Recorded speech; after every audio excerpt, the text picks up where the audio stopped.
और वहीं West Bank के रामल्ला में आरडीएफ ने बड़ी कार्रवाई की है। बुलडोजर से सड़कों को तोड़ा है, सड़क पर खड़ी गाड़ियों को तहस नहस किया।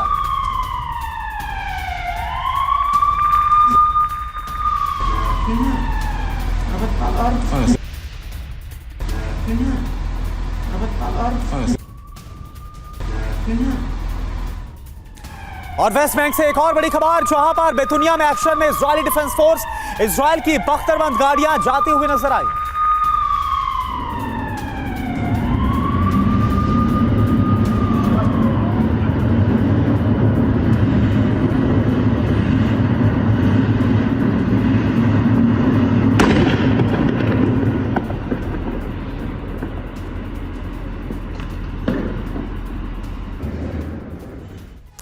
तो सवाल यह है कि क्या गाजा यूक्रेन युद्ध का विस्तार हो चुका है? क्या धरती पर एटमी अंतकाल का काउंटडाउन शुरू हो गया है? क्या फर्स्ट न्यूक्लियर वॉर की बिसात बिछ गई है? आखिर यह आशंका क्यों जताई जा रही है? तो आपको यह बता दें कि इतिहास में पहली बार P5 कंट्रीज ने एटमी चार्ज संभाल लिया है। जहां पर एक तरफ अमेरिकी बॉम्बर मोर्चा संभाले हुए, वहीं रूस ने एटमी सबमरीन को ब्लू वॉर जोन में उतार दिया है। आखिर कैसे धरती पर सर्दियों तक रहेगा सूर्यास्त? क्या है पुतिन का ऑपरेशन सर्वनाश?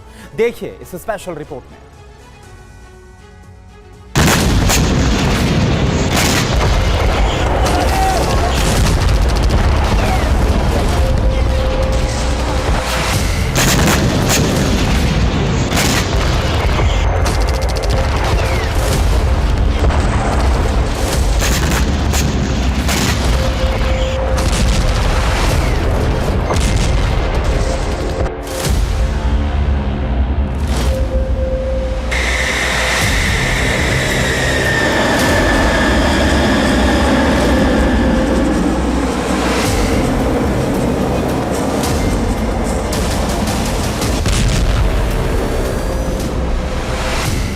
करीब 2 साल से जारी रूस यूक्रेन युद्ध और बीते 2 महीनों से धधकता गाजा का बैटल ग्राउंड।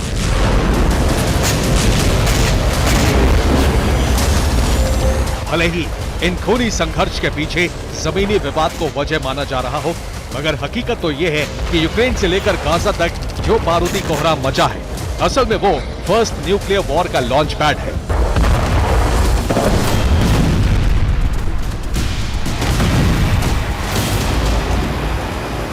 जिसमें कभी भी किसी भी वक्त एटमी विनाशकों का इस्तेमाल हो सकता है, वो भी धड़ल्ले के साथ।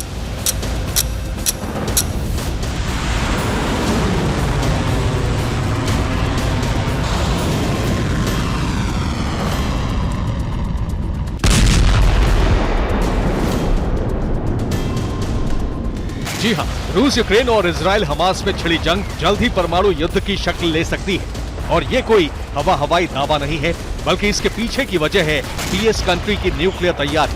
आखिर कैसे, ये भी जान लीजिए।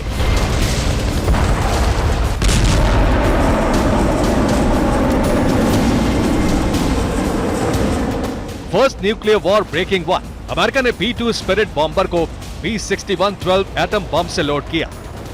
फर्स्ट न्यूक्लियर वॉर ब्रेकिंग 2, चीन ने B21 बॉम्बर पर अटैक के लिए हाइपरसोनिक मिसाइल बनाई। First nuclear war breaking 3, Russian navy की पैसिफिक फ्लीट में प्रोजेक्ट 636.3 सबमरीन शामिल। फर्स्ट न्यूक्लियर वॉर ब्रेकिंग 4, रूसी नौसेना ने ब्लैक सी में 8 कैलिबर मिसाइल से लैस फ्रिगेट तैनात की। First nuclear war breaking 5, Baltic Sea में अमेरिकी B-1B बॉम्बर और रूसी फाइटर जेट में भिड़ंत। First nuclear war breaking 6, France ने M51.3 long range ballistic missile का सफल परीक्षण किया। First nuclear war breaking 7, Britain ने एटमी अटैक करने वाली सबमरीन को बनाने की तैयारी शुरू की।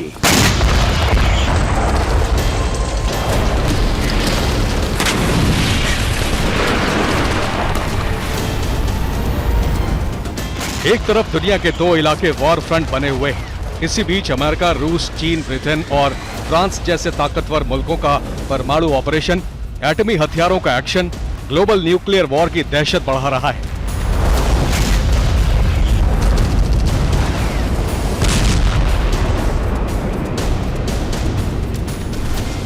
ऐसा इसलिए क्योंकि यूक्रेन क्राइसिस और गाजा युद्ध में अमेरिका और नेटो देशों का जो किरदार रहा है, उससे पुतिन और जिनपिंग खफा है। कई बार दोनों देशों की तरफ से अमेरिका और नेटो को वार्निंग तक दी गई, लेकिन जैसे ही रूस ने यूएस नेवी के एयरक्राफ्ट कैरियर को टारगेट करने के लिए एटमी मिसाइलों को वॉर जोन में उतारा, सुपर पावर अमेरिका का माथा ठनक गया और बाइडेन ने रूसी अटैक प्लान पर पलटवार करने के लिए अपने सबसे खूंखार शिकारी को विनाशकारी बम से लोडकर वॉर जोन में भेजने का ऑर्डर दे दिया।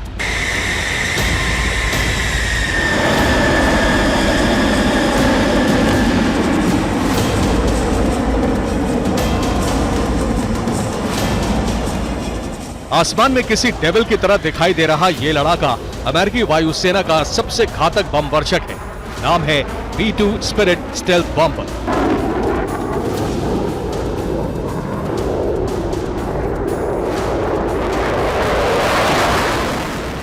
यूएस एयरफोर्स के इस विनाशकारी बम वर्षक से पूरी दुनिया थर्राती है।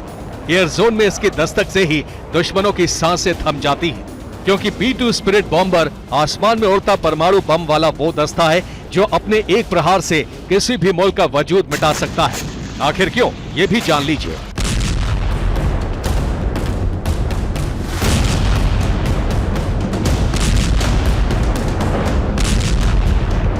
B-2 लंबी दूरी तक मार करने वाला हेवी स्ट्रैटेजिक बॉम्बर है।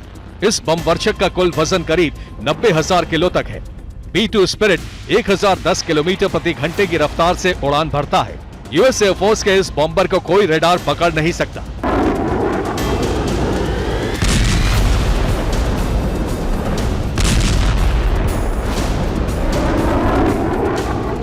B-2 स्पिरिट हथियार और ताकत के मामले में भी बेहद ताकतवर है। हजारों पाउंड वजनी बम से लेकर क्लस्टर और क्रूज मिसाइलों से लैस होता है। ये बॉम्बर नेवल माइंस को भी टारगेट कर सकता है।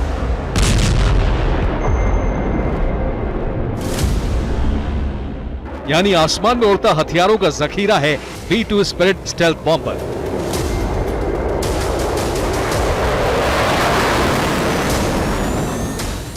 और शायद यही वजह है कि अमेरिका ने B-2 स्पिरिट बम वर्षक को B-61-12 बम से लैस किया है।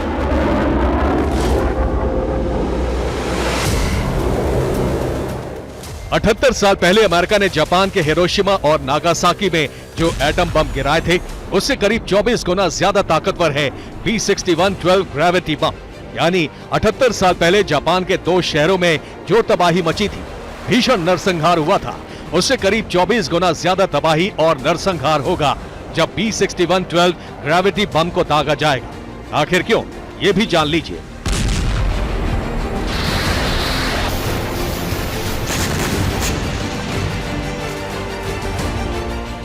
B-61-12 एक थर्मोन्यूक्लियर ग्रेविटी बम है। B-61-12 का कुल वजन करीब 350 किलो है। इस बम की विस्फोटक क्षमता 50,000 टन है। इसे बॉम्बर और फाइटर जेट के जरिए दागा जाता है। यानी देखने में भले ही B-61-12 थर्मोन्यूक्लियर ग्रेविटी बम किसी मिसाइल की तरह लगे, लेकिन इसके एक प्रहार से भीषण बारूदी कोहराम, आग का गुबार और जबरदस्त ब्लास्ट किसी की भी रूह कपा सकता है।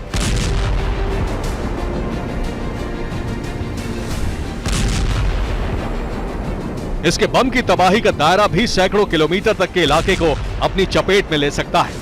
शायद यही वजह है कि अपने सबसे खूंखार बॉम्बर को घातक विनाशक से लैस कर बाइडेन ने पूरी दुनिया के सामने अपनी ताकत की नुमाइश की है।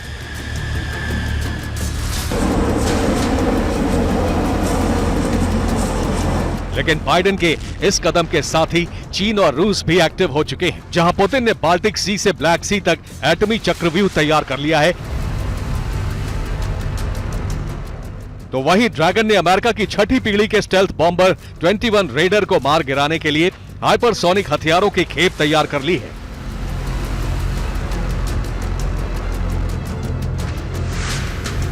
वहीं अमेरिका, चीन और रूस की एटमी तैयारियों को देखते हुए P5 के मेंबर फ्रांस और ब्रिटेन भी युद्ध की तैयारी में जुट चुके हैं।